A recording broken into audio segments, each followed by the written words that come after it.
से सिद्धि की ओर आज का जो ये हमारा कार्यक्रम है आप सभी दर्शकों को समर्पित है। और ये जो शीर्षक मैंने चुना है इसलिए चुना है कि संकल्प से सिद्धि की ओर कैसे जाया जाए, संकल्प से सिद्धि की प्राप्ति कैसे हो। दर्शकों, सबसे पहले मैं एक चीज़ आपको बताना चाहूँगा कि हमारे जीवन में हम बड़ी बड़ी चीज़ों को बहुत महत्व देते हैं, बट छोटी छोटी चीज़ों को हम नज़रअंदाज कर देते हैं। उसी का प्रभाव होता है कि हमको जितना फल मिलना चाहिए उसका फल नहीं मिलता। क्या कारण है, क्यों नहीं मिलता है, यही चीज़ मैं आज स्पष्ट आप ये इस यूट्यूब चैनल के माध्यम से आपको स्पष्ट करने जा रहा हूँ कि ऐसा क्यों होता है। देखिए, सबसे पहले मैं आपका ध्यान और दृष्टिगोचर उस तरफ करने जा रहा हूँ कि मान लीजिए कि हमारे भारतीय परंपरा के अंदर में कई तरह के पूजन पाठ और कार्यक्रम होते हैं जो हम अपने घर में कराते हैं, अपने ब्राह्मणों से, अपने पुरोहितों से, और कई प्रकार के अनुष्ठान भी कराते हैं जो उन्हीं के माध्यम से हम कराते हैं। और जब हम वो अनुष्ठान कराते हैं, वो पूजन कार्यक्रम कराते हैं, तो उसमें क्या होता है कि देखिए, इसको मैं छोटा सा एग्जांपल पहले आपको दे दूं कि मान लीजिए कि कोई बिल्डिंग जो है, कोई 10 माले की बिल्डिंग है और कोई बिल्डिंग जो है 2 माले की है, तो उसमें से सबसे मजबूत कौन सी होगी? तो सब इसका उत्तर यही है कि चाहे वो 2 माले की बिल्डिंग हो, चाहे 10 माले की हो, चाहे 20 माले की बिल्डिंग हो, जिसकी नींव जितनी मजबूत होगी वही बिल्डिंग मजबूत होगी, चाहे वो 2 माले की हो, चाहे 10 माले की, 20 माले की। उसी तरह हर पूजन पाठ का एक संकल्प होता है, वही संकल्प उस पूजन का नींव होती है, और यही नींव जितनी मजबूत होगी उसका फल हमको उतना ही मिलेगा। तो मैं आज आपको एक छोटा सा रहस्य है जो उजागर करने जा रहा हूँ, इस चीज़ को आप समझें और अच्छे से समझें। देखिए, सबसे पहले क्या होता है कि अगर हम अपने घर के अंदर में किसी भी तरह का कोई पूजन पाठ कराने जा रहे हैं, चाहे रामनवमी हो, चाहे वो दशहरा हो, चाहे जन्माष्टमी हो या नवरात्रि हो, किसी भी तरह का पूजन कराते हैं, तो हमारे घर में ब्राह्मण आते हैं, पुरोहित आते हैं, जिनके माध्यम से पूजन कार्यक्रम कराते हैं। और वो जब हमारे घर पे आते हैं और वो सब कार्यक्रम करते हैं और वो जब संकल्प करते हैं, तो संकल्प जब करते हैं ना, तो वो उसमें बहुत सारी चीज़ें जोड़ते हैं। हालांकि जीवन में 4 ही चीज़ की ज़रूरत है: धर्म, अर्थ, काम, मोक्ष। यही चारों चीज़ के अंदर सब कुछ आ जाता है। धन, संपदा, वैभव, ऐश्वर्य, सब कुछ आ जाता है। लेकिन उसमें बहुत सारी चीज़ें जोड़ी जाती हैं: राज भय, चोर भय, सर्प भय, शत्रु भय, अग्नि भय। ये मैं एक छोटा सा एग्जाम्पल दे रहा हूँ। तो ब्राह्मण जो है अपने यजमान को प्रसन्न करने के लिए बहुत लंबा चौड़ा संकल्प करता है। 5 से 6 मिनट, 7 मिनट संकल्प करने में ही लग जाते हैं।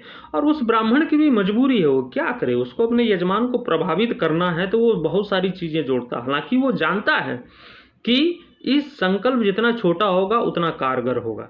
क्योंकि आप किसी भी देवी या देवता की जब पूजन करते हैं और आपको किसी कामना से अगर पूजन कर रहे हैं, तो आपकी कामना सिर्फ उस संकल्प में होनी चाहिए और बहुत सारी चीज़ें नहीं। इसको मैं ऐसे आपको स्पष्ट कर देता हूँ कि मान लीजिए कि आपकी जेब में 100 रुपये हैं और आपको बोला जाए 10 सामान लाने हैं। तो जब आप 10 सामान लेने जाएंगे ना, तो क्या होगा, उसके एक तो सामान की क्वालिटी आप निर्धारित नहीं कर पाएंगे, क्योंकि जेब में 100 ही रुपये हैं और खरीदना 10 चीज़ें। तो कोई 100 ग्राम, कोई 200 ग्राम, कोई 500 ग्राम, इसी तरह सामान आप ला पाएंगे। और आपकी जेब में मान लीजिए कि 1000 रुपये हैं और आप सामान लेने गए हैं, सिर्फ 2 ही सामान लाना है, तो आप सीधी सी बात है अच्छी क्वालिटी का सामान लाएंगे, अच्छी क्वांटिटी में लाएंगे।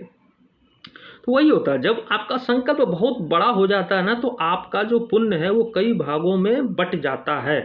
मान लीजिए कि उन्होंने बहुत सारी चीज़ें जोड़ी, तो किसी में 2%, किसी में 3%, किसी में 4%, किसी में 5%, बहुत सब चीज़ों में बढ़ जाता है। सीधी बात है, 100 रुपये में आप खरीदने जा रहे हैं, बहुत सारी चीज़ खरीदने जा रहे हैं, तो किस क्वालिटी की है, किसी में 1%, किसी में धन में 1%, वैभव में 2%, आरोग्यता में 3%, इसी तरह करके आएगी। लेकिन जब 1000 रुपये का सामान खरीदने जा रहे हैं, 2 ही चीज़ खरीद रहे हैं, उसी तरह संकल्प में है कि आप जिस कामना के प्रतीक कर रहे हैं, सिर्फ वही कामना आप उसमें अगर जोड़ रहे हैं, तो उसका उस अनुष्ठान की सफलता 100% होती है, उन आपकी कामना की 100% पूर्ति होती है। तो यही संकल्प का हमारे जीवन में बहुत बड़ा असर होता है। संकल्प छोटा होना चाहिए, कारगर होना चाहिए। जो भी संकल्प जितना छोटा होगा उतना कारगर होगा। ये चीज़ मैंने आपको समझाई है कि नींव कैसी होनी चाहिए, नींव मजबूत होनी चाहिए। नींव में आपको मालूम है कि आप किस कामना के प्रति कराने जा रहे हैं और सिर्फ वही कामना जोड़िए, क्योंकि ब्राह्मण की एक मजबूरी होती है, उसको यजमान को प्रभावित करना है तो बहुत सारा उसमें संकल्प में जोड़ता है, और जब वो बहुत सारी चीज़ें जोड़ता है तो यजमान समझता है कि नहीं ये हमारे जो पुरोहित जो हैं बहुत ज्ञानी हैं, जबकि वो भी ब्राह्मण अच्छे से जानता है कि उस संकल्प का क्या असर होगा। तो उसकी अपेक्षा आप अपने ब्राह्मण से स्वयं कहें कि आप हमारा संकल्प में मेरी एक कामना है और सिर्फ इसी कामना से आप संकल्प कीजिए, क्योंकि वो बहुत छोटा संकल्प करते हैं तो यजमान को लगता है कि नहीं अज्ञानी, इनको ज़्यादा कुछ आता नहीं है, और ब्राह्मण की मजबूरी है कि उसको वो लंबा चौड़ा संकल्प करना पड़ता ताकि यजमान को लगे कि बहुत ज्ञानी है। तो देखिए दोस्तों, यही चीज़ मैं आज आपको स्पष्ट करने जा रहा हूँ कि जीवन में संकल्प का कितना महत्व है, संकल्प कितना प्रभावी है और संकल्प कैसा होना चाहिए।